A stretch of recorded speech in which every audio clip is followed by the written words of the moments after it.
So I have prepared a clip in my timeline, and it's very important that it was static. And the first thing that we gotta do is to go to the effects panel and search for color key effect. Drag it to our video. Now in the effect controls panel, in the color key section, we press on eyedropper key color and choose our skies. And now we need to increase color tolerance slider.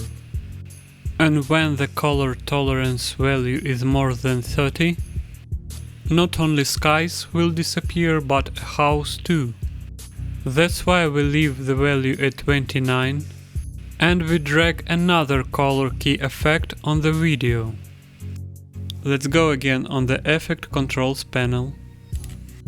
Click on the second eyedropper and choose our skies again. Increase color tolerance value before our house will disappear.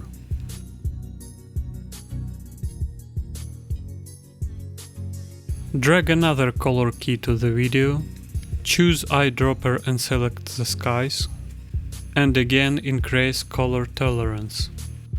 You can do it few times until our skies disappear. I've done it 4 times.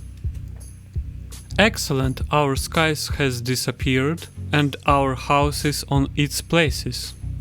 Now we need to drag our video to the top layer and drag our background. In my case it's a picture of the mountain.